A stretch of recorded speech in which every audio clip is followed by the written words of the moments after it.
The place to be is living free in Tennessee.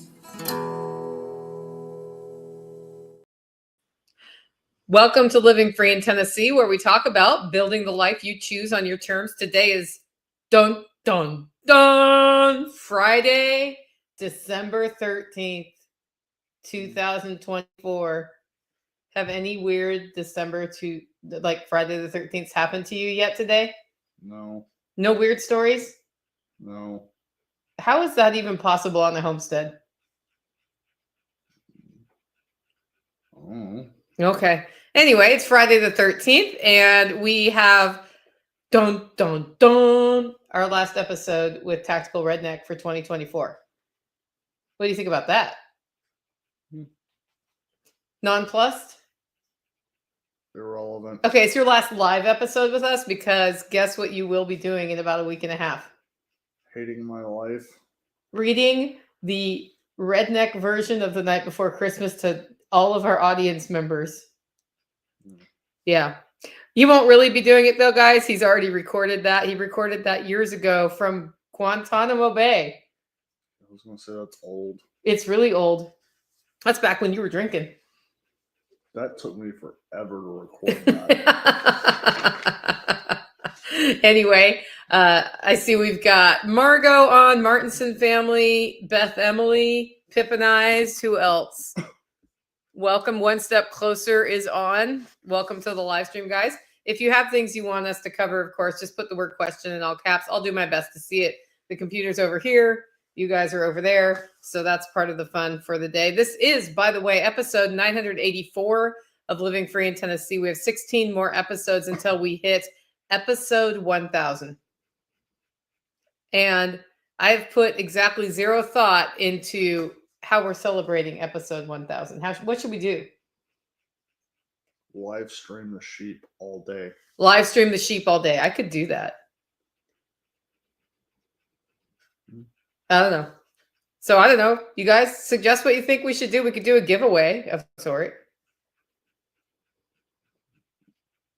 I did a million Satoshi giveaway for 1 million downloads. Now we're dang near 2 million. But, you know, we'll see. Kevin Croft, welcome to the live stream. Anyway, I do want to remind you guys, December 21st. So my last show for the year is December 20th. I'll be on the Homestead Happenings show by myself because somebody is deserting the homestead to go to a family Christmas. They're lucky I like them. Yeah.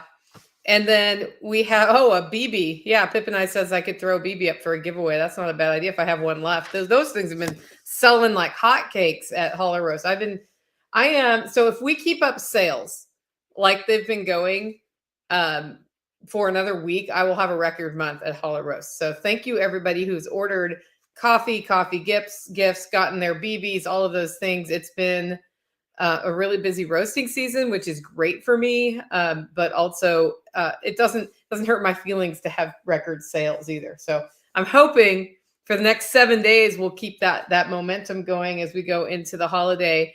Last day to get your Christmas gift in time for Christmas. Hello, Arthur Leslie. Is according to the post office December 18th. But I noticed that they have been letting packages sit at the Nashville distribution center for 5 to 7 days. So my guys are great. They pick them up, they get them out the door, they go to Nashville, and they just sit there. So while I haven't seen that it's been, like from other people's perspective, a record year on package moving, we have the same old snarl at the Memphis distribution center, which is really Nashville. It's in Memphis. It's their annex. And by the way, Memphis is nowhere near Nashville, so that's a whole nother question thing for me. Government efficiency. Yeah, anyway, it's been a snarl like every year, which is why I try to get the orders out as fast as possible. So I get up, I do orders. That's why we're doing shows in the afternoon. Anyway, the day after that, December 21st, we have the Living Free in Tennessee Christmas reception here from 12 to 3 p.m. If you're coming to that, please go to livingfreeintennessee.com and fill out the RSVP form. We are asking people to bring something to share, like a side dish or cookies or whatever. And that way it scales based on how many people are here. Also, this year we are going alcohol free because we've got 4 people so far who quit drinking this year who are going to be there. We may have 5 or 6 by the end of it all. But I thought it would be awesome to give them the support of a party where they're not watching other people drink, which is kind of unusual around Christmas. So I think that'll be really cool. We usually, deck the tree behind us. This is the tree. This is the tree. That's the tree. It's already got a few things on it.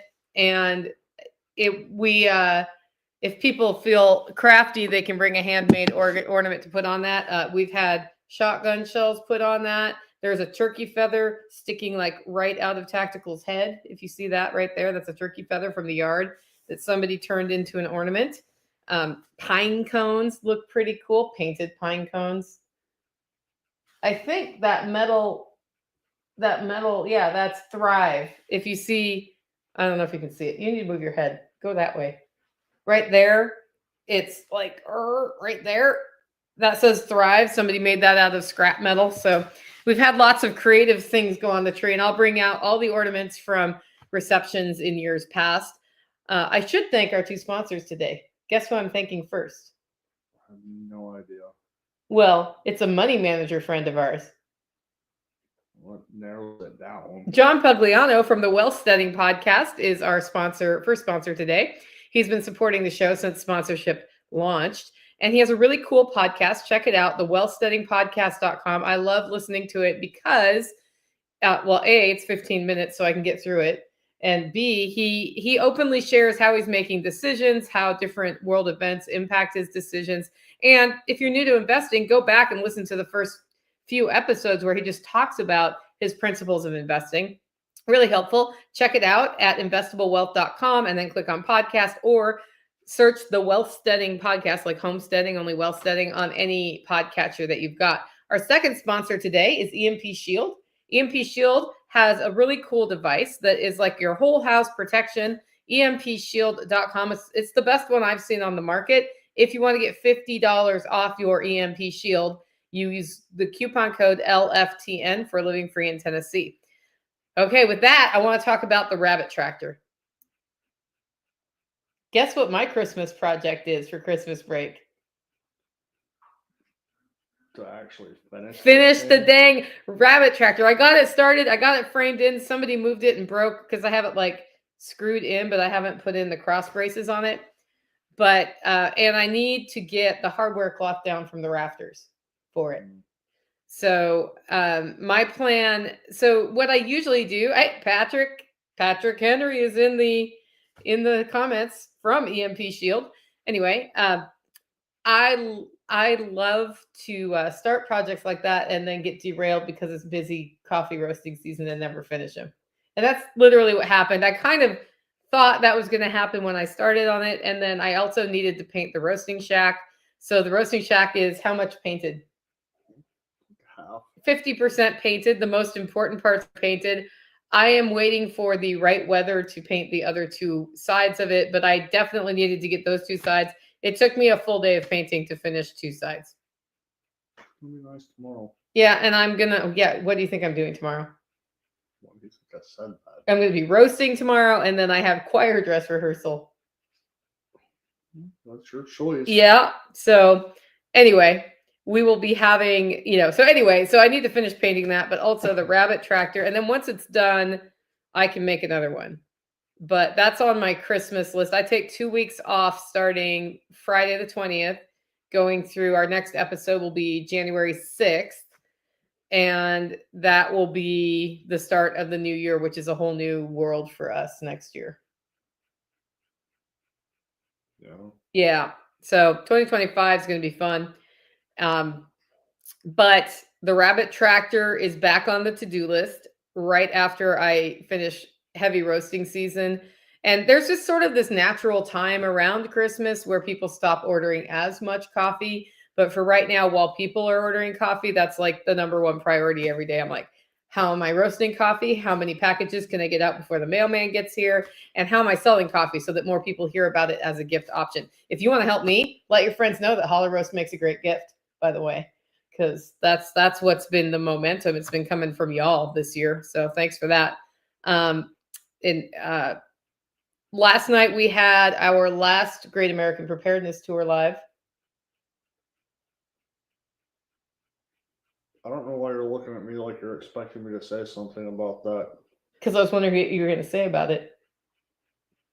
The reason I bring it up on this show, guys, is that the deadline for getting your proof of that you've been to all shows, which is a picture of each token from the shows with yourself, you go to thepreparednesstour.com and you click on the button and you fill it out and you get it in, and then we'll be sending out engraved Mara knives that are at my house right now. I'll be sending those out. And if you want to get your Christmas knife from the Great American Preparedness Tour, you need to get those submissions in by the 14th, which is this weekend. So I just thought I'd do one more plug on a podcast. If you haven't gotten it in, if you never heard how to do it, that's how you do it. Thepreparednesstour.com. Go there, fill it out, get it in. And then I'm going to start mailing those on Tuesday, Wednesday next week. I might actually get some out on Monday because I don't have choir rehearsal this coming Monday, which is going to be like a whole new, like I get to stay home on a Monday. Wah! So let's talk about forage. In the yard at this time of year, a lot of things have died back. And so it's hard to forage. But I happen to know where some Jerusalem artichokes are planted. So my plan is for Christmas dinner, I'm going to do largely things that we've grown here. The only thing I'm not having for Christmas dinner is actually the main dish that wasn't grown here. And the only reason that's happening is our cow is being butchered on the 18th.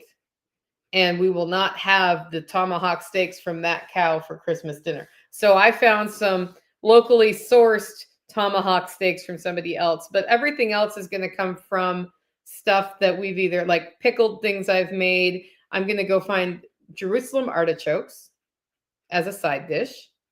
And then hopefully the Swiss chard will baby itself back to enough for me to be able to serve that. And anything else that we find out and about. That's Christmas dinner. You're going to be back for Christmas, aren't you? Yeah. Yeah. So one tomahawk steak is usually, 3 to 5 pounds, depending on the steak. Actually, it can be smaller than that, but he told me to expect 3 pounds, which means one steak is good for 2 people. Except for if you have a redneck in your house, in which case I'm pretty much thinking, are you going to eat the whole thing? I was about to say 3 pounds might or might not be enough for 2 people. Yeah. So I've got 3 tomahawk steaks coming in case one of our local friends comes by for a tomahawk steak. And then I've only cooked tomahawk steak one time, so I'm super excited about doing it. I might actually pop up a live stream to show you how I cook a tomahawk steak, but no promises because like literally it's shutdown time for me to reset. So that's happening soon. And so I need to go forage some of the Jerusalem artichokes that I know where they are. And I'm going to go up to the upper garden, which I abandoned this year to move it down to my zone 1. So the zone 1 garden has chard and sage. And there may be some things there's some oniony things in the aquaponics system. And then up there, whatever's left from, years past will be there. And it's funny because I usually find volunteer fall plants. Oh, there's horseradish root. So I could do a horseradish sauce for the tomahawk steaks. That'd be pretty tasty, don't you think? Yeah. Yeah, I think we'll do that. Question, can you leave Jerusalem artichokes in the ground till next year? Yeah, I store my Jerusalem artichokes in the ground till next year. What will happen is in the spring, they put up new shoots. And when they start doing that, the tubers, they become hollow because all the energy is going into the plant. If you want to kill a Jerusalem artichoke, that's about when you mow it. And then the first year you'll have less. And then by a couple years later, you'll have none. Also, if you never dig them up and thin them, they can choke themselves out. But what's happened with mine is they just keep widening and widening. And I've waited a couple years to harvest them at their new location just because we had also it's very close to the grave of sage. And I didn't want dead dog goo in my food, basically, because that'd be gross, right? Yeah. Yeah. So, but they weren't right on her grave. There are some on her grave now, but those aren't the ones I was planning to harvest. Yeah. I think I actually can transplant another sage plant over there, though, if I get it under control. Yeah. She has a lot of naked ladies that come up, which is that flower that has no leaves that just comes up as a stick. You see these sticks sticking up in your yard, and all of a sudden they're pink and poofy. Okay. Yeah, that's what those are. So, yeah, that's the deal. So I was away last weekend. Yes. When I go away, sometimes Tactical doesn't notice things.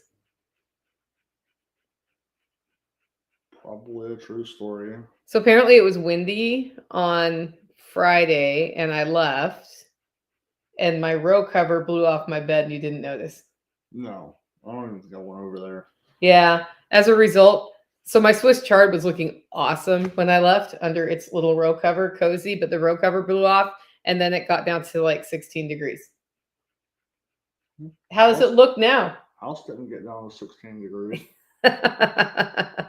Yeah, so just the little baby leaves survived that. The big fluffy ones died.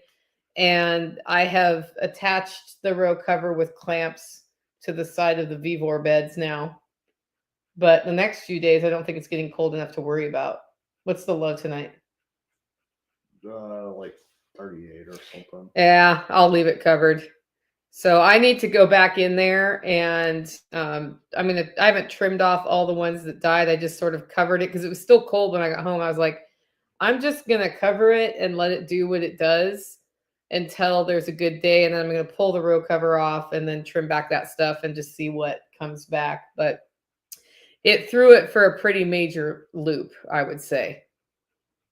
Yeah. Yeah. So on that note, it's spring seedling planting time. So what kind of seedlings do you think you're going to grow for the spring garden? That's entirely dependent upon how far I get with the new system that I'm working on, which is still halfway in a planning phase, but I am working on getting a couple of indoor plants that hopefully I will be able to take a lot of cuttings off of in the spring. What plants are you turning into indoor plants? I mean, right now I've got some sage in there. I've got an oregano, chocolate mint. There's some rosemary if that actually takes. I've got one or two other things. I had some of the Mexican tarragon, but it died. So Mexican tarragon doesn't like to be an indoor plant? Well, it did not like a cutting being taken this late in the year. That plant was almost dead anyway. And I took a cutting off of it as a Hail Mary, and Mary didn't hail? No. Yeah. Speaking of Merry Christmas is coming. Yeah. But I'm trying to get set up to be able to take a lot of cuttings. So you have a cutting propagation system you're building. That's the system you're talking about? Well, it's going to be indoor plants that I will be able to take cuttings off of. And then there's going to be a side of the stand that I'm building that I'll be able to throw some heat mats on and hopefully have a plumbed in watering system for like seed starts. Okay. I haven't completely figured that side of it out yet, but I'm working on it. I'm probably going to end up with my same old seedling situation where I have to manually do everything. Yeah. Which is usually on that shelf right over there, which is full of seeds on the top shelf, random crap that I need to sell on that shelf, and then tools there, and then more seeds there. That shelf needs to be gone by the time the party happens. So and I hang the herbs to dry. That's what's on the side. If you see the tufty things on the side, I've got herbs drying there. So I'm going to start by putting the herbs away on that for the season. So you won't be able to come in here and break off your goldenrod for your tea. You're going to have to get it out of a jar now. What? That's his like habit. He's like. Then I do that when I forget to grab it from down there. Yeah. You stopped using the tincture. That's because I've been mostly using tea. Is the tea working for the pain? Yeah. Okay, that's cool. I mean, I mean, I guess it depends. Like the tea works, and usually it's, I will make a cup of tea in the evening when I'm basically done for the day. Takes a little bit to kick in, but it works. I think it was last night. I just hit the tincture because it was like I was hurting, and it was like, I don't even know if I'm gonna make a cup of tea tonight, and so I just hit the tincture. Yeah, you made a cup of tea last night, and I looked at you, and I was like, tea sounds good, but it didn't sound good enough to get up, boil water, and make tea. Yeah. And that was after the live stream that we had. I stayed up later last night than I usually do. Yeah. And then I did this thing. So it is wood fire heating season, guys. And what that means is that, like, if you get up to pee in the middle of the night, you look at the wood stove and add a log if it needs to have a log. Well, last night, it wasn't like super cold last night. So last night at about 4 a.m, I got up and I looked at the stove, and it was just down to like a few coals. And then the log I had to put on it was a round log, not split. Round logs not split are not the best way to get your fire going again, like the split side. And I could have dug and gotten a split one, but I decided, screw it. I'm going to try this round log because it is really well seasoned. And I had a pretty good coal bed going in there.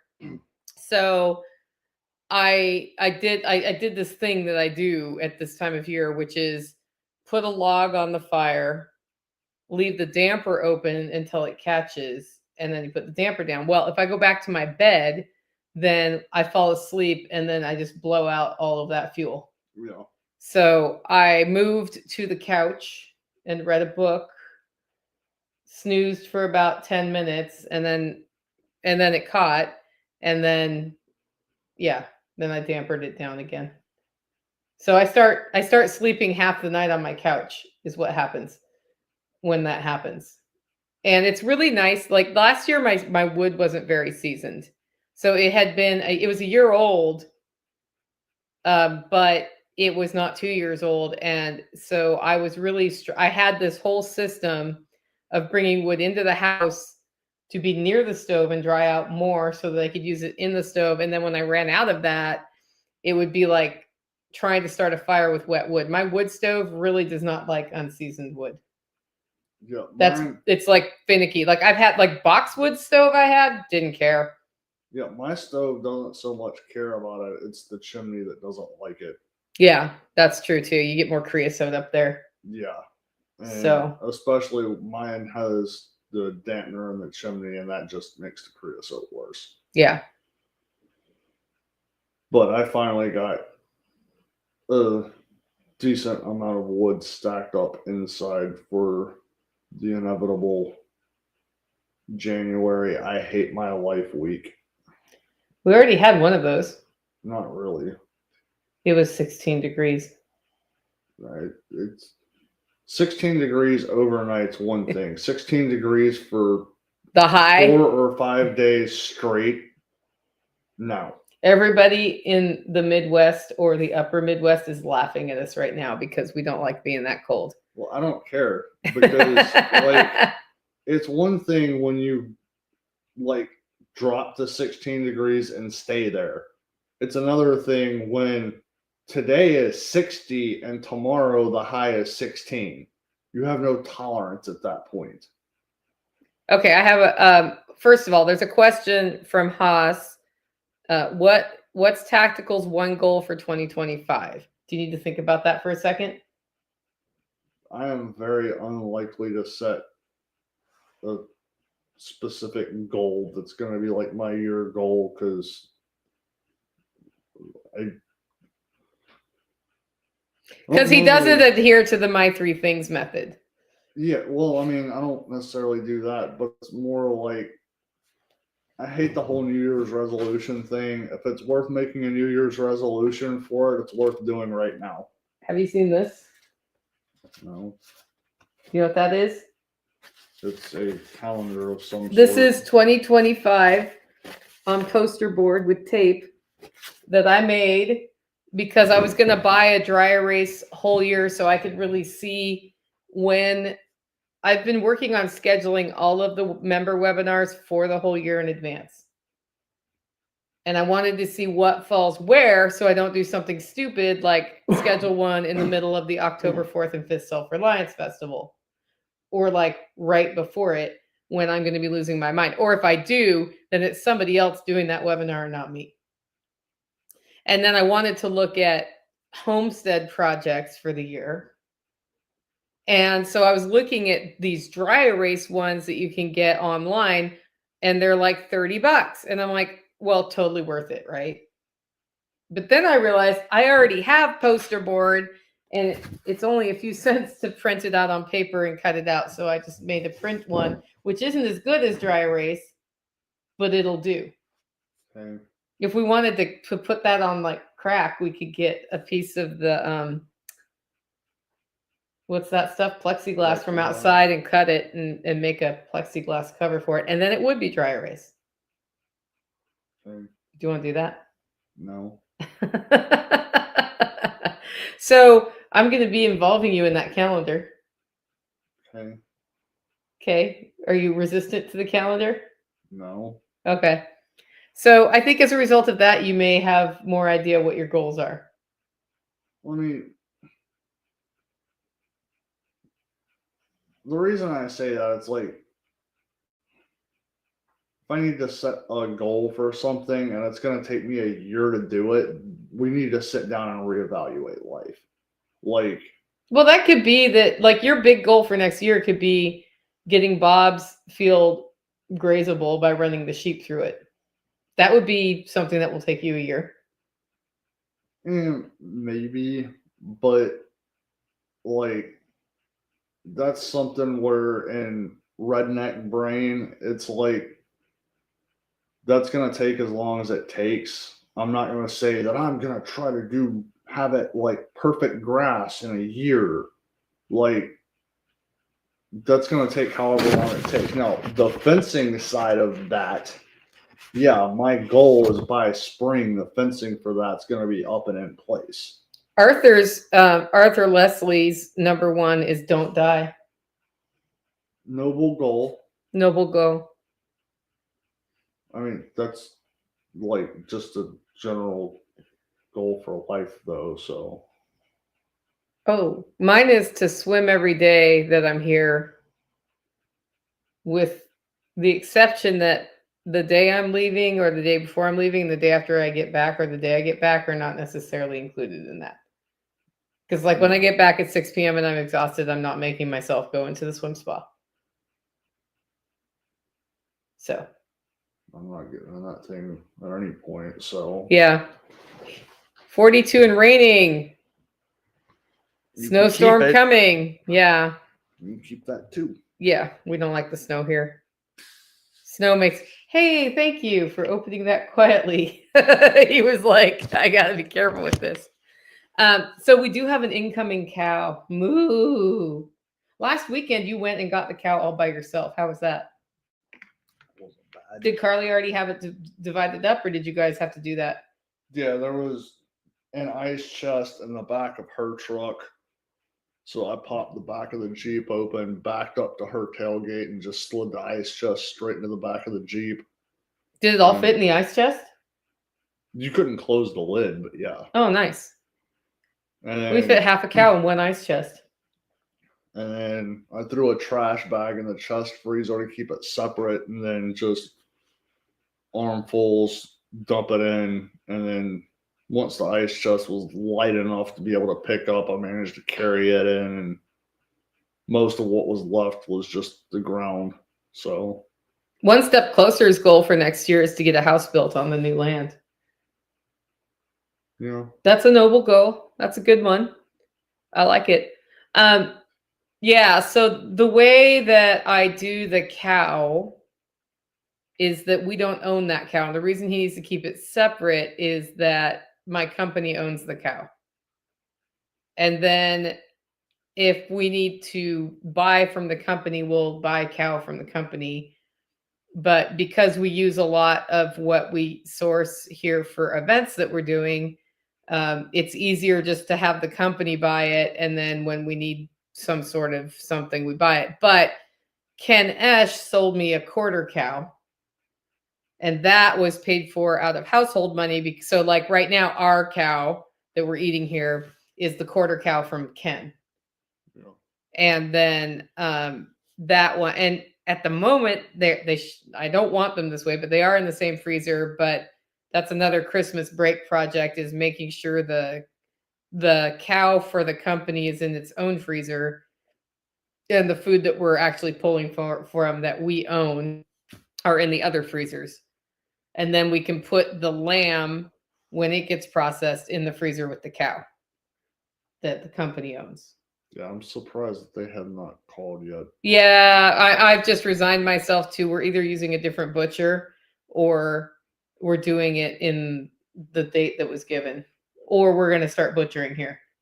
Yeah. Like I could butcher 3 of the 4 that we're keeping, and then we could just, the one that sold, we could just send it to the butcher. Wait. Oh, yeah. Yeah, but we'll see. I was kicking that idea around because it's like they're getting exposed to cold. I'm afraid they're going to lose weight. Maybe. Yeah, but we're feeding them as well as we can. Feeding them as well as we can is, is to keep the weight up, because you want the meat to be good. But that is actually like next time, 6 months or 3, I'd say 3 months in advance, when we know it's time to butcher, it's time to call. The reason I didn't do that this time is that I didn't know if I wanted them 6 months old or 9 months old. Yeah. Because we've only had, let me think, we haven't grown anybody out from baby to butcher until this batch of them. Like the ones we butchered before came to us mostly grown out. Yeah. And then it was time to butcher them before they got old. And then the other ones that we've butchered and not sold were older, and they were just problems. And so they became table meat for here. So that was really, like we're 2 years in, and that was really our first cycle from baby to butcher. Oh, and we had girls, so we didn't butcher the girls. Yeah. That first year we just had all girls. I mean, I think the only ewe that we've processed was the one with the problem. Yeah. Yep. So that's, that's how we're dealing with meat in there. And Tactical was herking around soil today into the raised beds. How many buckets did you move there? I don't even know. Yeah. More than I wanted to. So we've got one raised bed is up and running, and it has my fall/winter garden. The next one over is where I'm going to put garlic, but I'm going to interplant garlic in the first one too. Yeah. So it's ready for garlic, except for he said he needs more soil in it to top it off. Yeah. My thought was, if it needs more soil, let's put a layer of poop from the rabbits. Well, you need to go look at it, because when I say that, it needs like that much soil across the top of the whole thing. Okay. Well, it may not need anything then. No, it needs a little more. But that's why I told you to go. Okay, I'll go look at it. So then I'll be finally planting the garlic late, and at the same time, so I have a rental duplex in Nashville that I own with my friend Kurt, and we've had it since. Hi, Joe Brown, welcome. We've had it since, I don't know, 2006 or 7. It's like I've had it a long time, and the guy who mows the lawn is awesome. And he started just by mowing the lawn. And then last year he called me. He's like, hey, I've added a new service. I rake the leaves.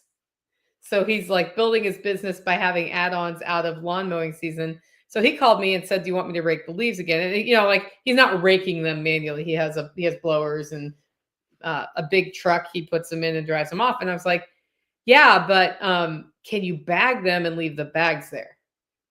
And he called me. He's like, what do you mean? And I said, well, can you just bag them? He's like, yeah, I'll put them back by the tree line, and the bags are biodegradable and they'll just rot into the ground. I'm like, no, I'm going to come pick up the bags and use them in my garden here. And so he was like, oh, then I can just leave them out front. It won't cost you as much because I don't have to get them in my truck, that big truck thing for the leaves. So I just scored a bunch of bags that I'm going to have to drive to Nashville to go pick up, probably more than one time. You know what my next question is? What? Where is he taking the leaves? He's leaving them on my. Oh, you No. mean like with the truck? Yeah, what's he doing with all the leaves? That I he's can find falling out. off? I can find out. So, yeah. Haas wants to know if I planted any lettuce this year. I have not planted lettuce yet. And the chard is so, it's generally cold hardy as long as you cover it from the frost, which we screwed that up. But it's still there. And so I'm just sticking with chard. I might be going through a fairly lengthy carnivore cycle at the beginning of next year. Like, or in the next couple weeks. I've been talking to Andy McCann about the carnivore challenge that he's working on, and I may dive into that. And then if that's the case, then we don't need as much lettuce. You may want lettuce though, but I may do an indoor lettuce grow again. It's just that I've been addressing some of my ongoing health issues with that and with the swim spa and working out every day and all of those things. And I went carnivore earlier this year for about 6 weeks, and I want to go for about 3 months and see if it reverses some of my autoimmune system issues. So, none of which I've talked to Tactical about. He was just going to notice that dinner looked a lot like meat. Okay. That's how that was going to go down, right? Yeah.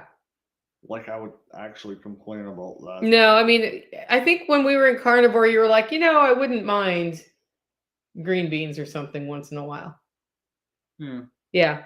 So, and then I'd put the green beans out and he would just like eat the crap out of them. So I'm not sure you actually want to go carnivore. Yeah, well, I don't mind it. Yeah. So what's your life been like heating with wood? I mean,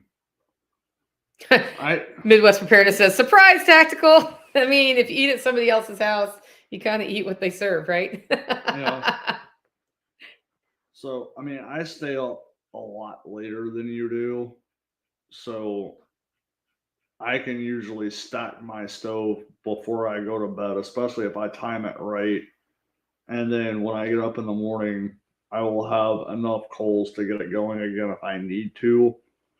And like this morning, I got up and it was a little cooler than I would like it to be, but it wasn't like I got up and was like, oh my God, I gotta get clothes on because like I'm freezing in here. So, I mean, for me, that's just kind of, I mean, trying to stay ahead as far as like right now is still a point in time during the year where it's the fire is going to go out and then I'm going to get it going again. So I need enough, small stuff stacked up in the house to be able to get a fire going. But I mean, especially once we get further into winter, January, it's like that stove's never going to go out. Yeah, I'm almost to the point where I can cook on mine, but I still let it go out or go pretty low every day because otherwise the house gets too hot. Yeah. So we'll get into a cycle where it's like the stove's just cranking. And when that happens, then I can put my Dutch oven on top of it and do stews. Yeah. I actually have an audience participation question, and I'm going to ask it now and then come back to it when you have suggestions in the comments. But I pulled out a package of chicken thighs, leg thigh, like hindquarters. And what I usually do is just sort of coat them with some baking powder and spices and bake them. And they end up kind of crispy and they're delicious that way. But does anybody have an idea for something else I could do with the chicken hindquarters for dinner tonight? Because they're defrosted and ready to go. But I thought it might be fun to do something different than what I always do. So put your suggestions in the comments and I'll come back to that because there's always like a 2-minute delay on the comments versus what we're saying here. So yeah, that's the deal. Yeah. So I need help. At this time of year when I'm really busy, I do start having some creativity mind farts on what to cook.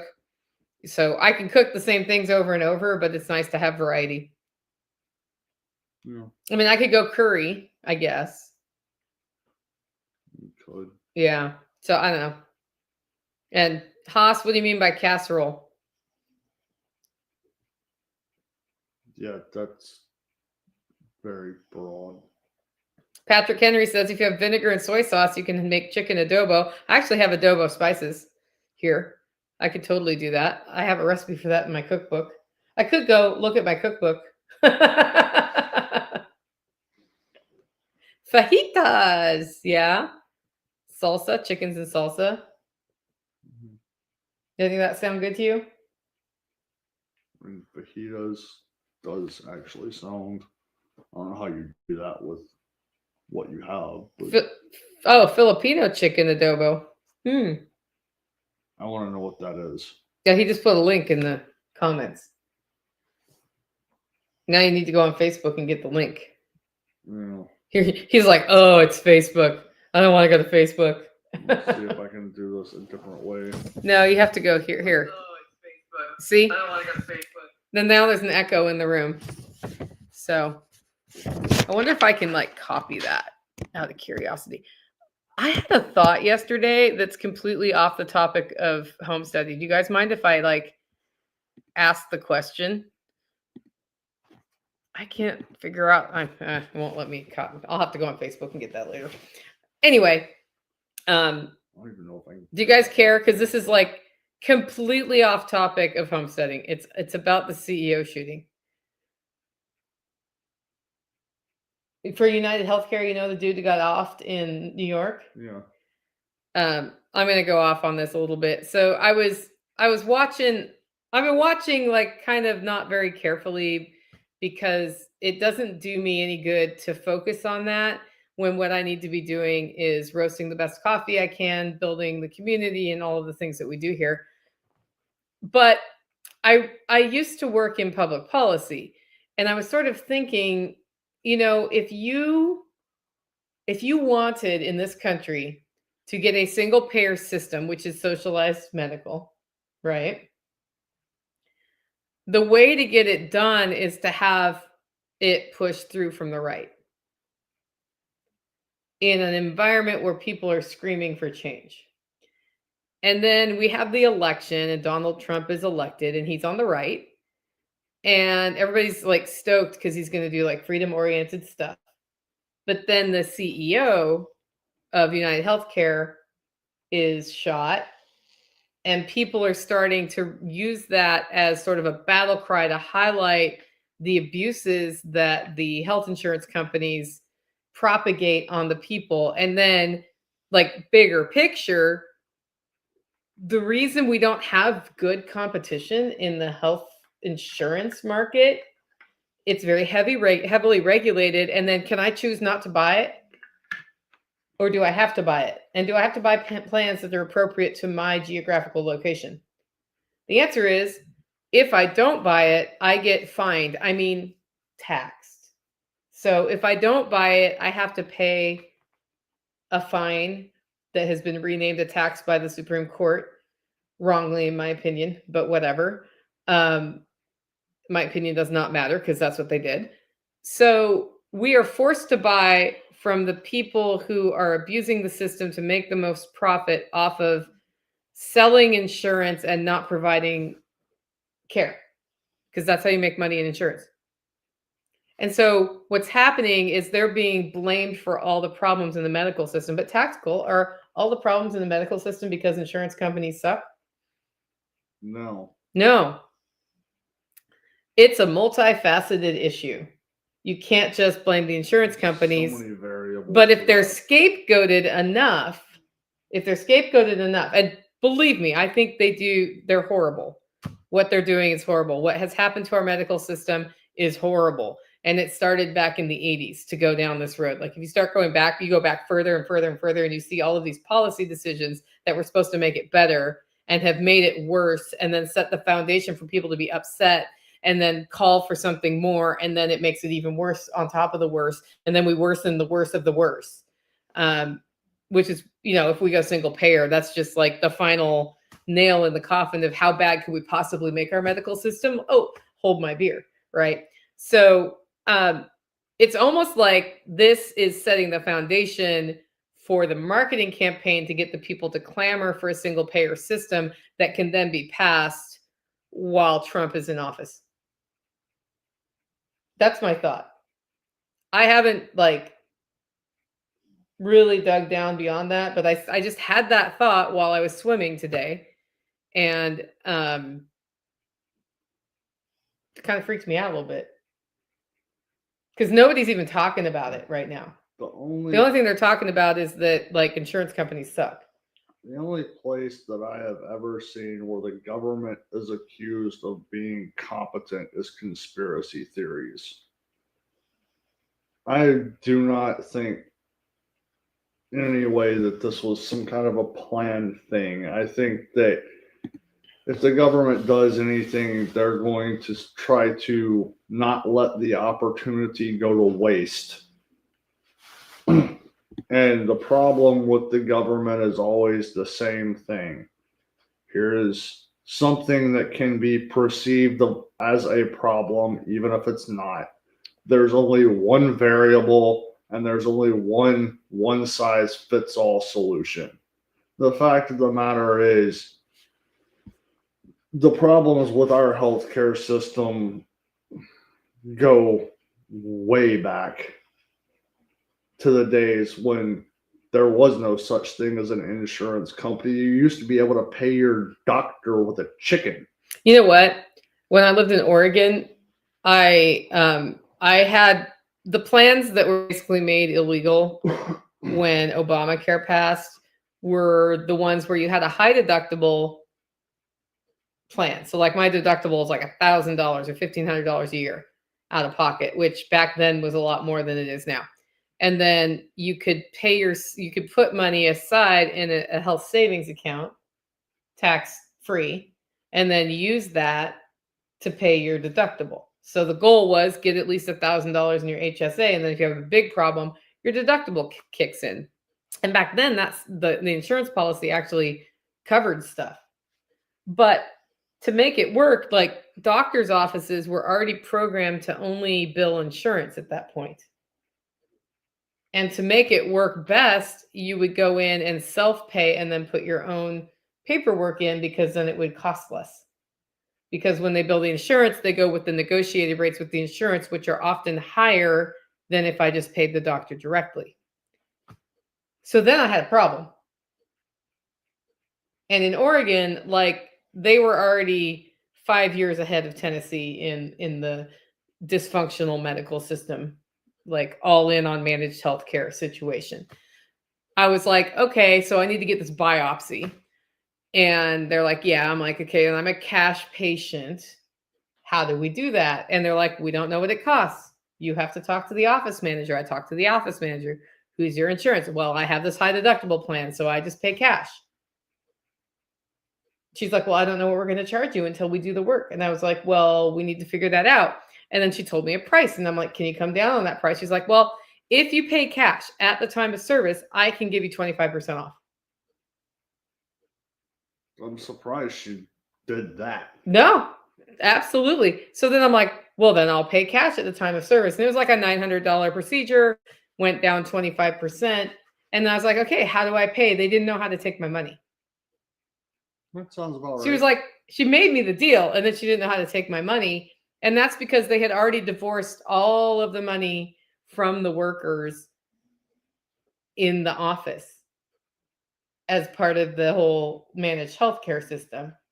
And what managed healthcare has done is just put in, like, you have to get approval from here to there. Then it's like you step up to eventually seeing a specialist. Well, sometimes a doctor takes one look at you and they're like, you need to go to a specialist right now. Not in managed healthcare. So that's where we're going. And it's frustrating. And now it's happening in the dental world.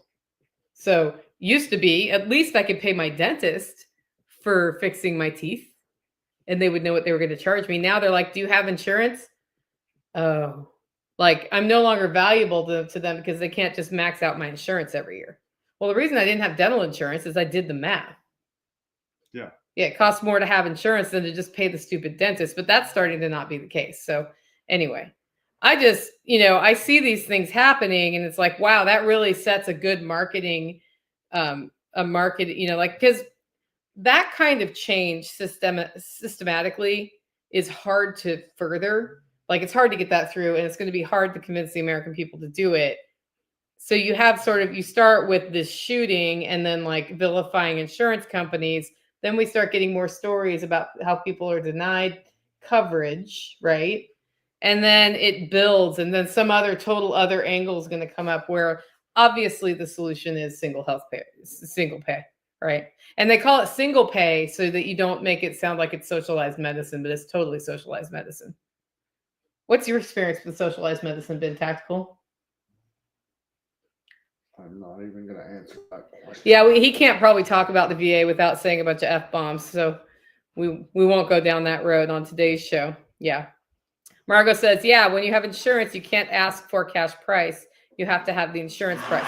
So I go to a really cool clinic in Cookeville, Tennessee that's called Satellite Med. And the guy who founded it did it because he wanted people in our area to have access to affordable health care. And it's a cash clinic, and they take private insurance. They don't take government insurance. And there's a sign there that basically says, if you are on these insurance policies, which is like the list of like 10 Care, which is Tennessee state, it's the Medicaid, not Medicare. Medicare is for old people, Medicaid's for poor people. So it's the Medicaid plan in Tennessee is 10 Care. If you're on this, we can't help you. Like, we're not allowed to provide you service because we don't take their policies. Even if you pay cash, we're not allowed to see you because we don't take their policies, and you're not allowed to pay cash for your medical services if you're on those systems. Well, that's a problem, right? I don't have health insurance. I have a health share, which is an exemption that was put into the bill so I don't pay the yearly fine on not having health insurance, or as Margot said, claim that I am so poor I can't afford it, which you can actually do that too. But so then I can go in and pay cash. But it's a little weird that you can't just pay for your things if you want to, because they're going to bill 10 Care $180 for an appointment that at Satellite Med would probably cost $75 to $85. So where's that $100 going? Like, why are prices in medicine going up so quickly? Is it just inflation, or is that $100 going somewhere? I think the $100 is going somewhere. Anyway, I actually think this is a homesteading question, because when you do walk away from a normal job that gives you health insurance, you are now responsible for your health. And you can address it with fitness and diet and learning herbal remedies. But at some point, when you have a stop sign sticking out of your spleen, as Jack Spirko would say, or pneumonia, or any other, I got Giardia this year, you may need some help. And then you got to have a plan to pay for that. Whether it's that you have an insurance policy and you have to use it or not. But it is now fraud to pay cash if you have insurance. It's like fraud. It's fraud for me to ask the office manager what the cash price would be and ask for a discount if I'm on government insurance, basically, from what I understand. And that's just dumb. Yeah, Margot says they bill more because it always gets knocked down. There's 3 codes to every procedure based on the insurance company. And the codes come from the Medicare system. I believe it started with the Medicare system, which informed the Medicaid system, which set the standard codes that everybody uses. And then there's different levels of what it's like. I talked to a nurse. That's a code. I stubbed my toe and they looked at my toe. That's a code. Like, all of those things. It's crazy. Well, it's worse with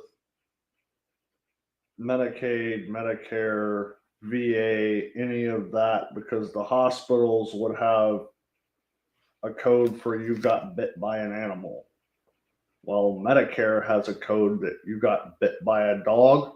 They have a different code for you got bit by a raccoon.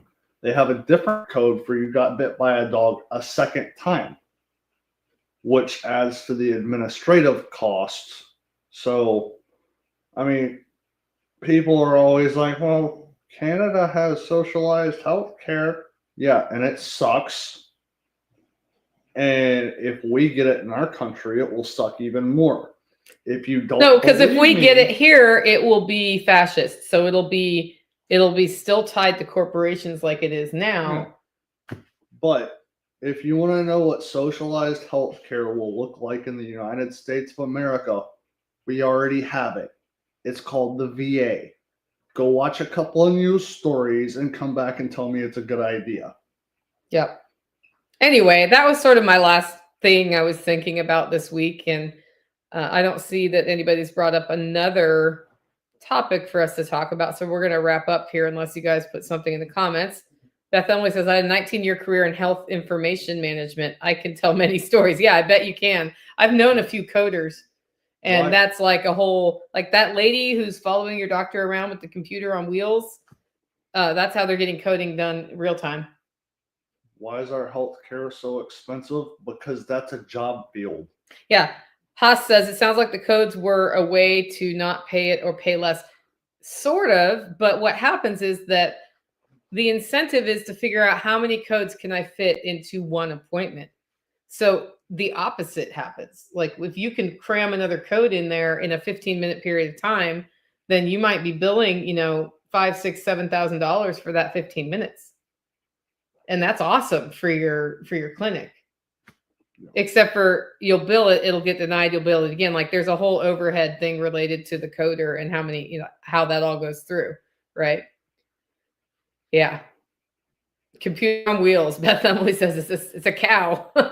It's a cash cow is what it is. Anyway, I just thought I'd go down that little random rabbit trail as we get into Christmas. Guys, I'll be back with a Homestead Happenings show next week. It'll be just me unless my surprise guest shows up, but it won't be tactical because he'll be off making merry with his family. And we will be here the day before the LFTN party. So I'll be totally calm at that point. Anyway, if you like the show, want to support the work that I'm doing here, you can do it in two ways. One, get your coffee at hollerroast.com. Two, consider becoming a member. Head over to livingfreeintennessee.com to find out more. With that, guys, go out, make it a great week.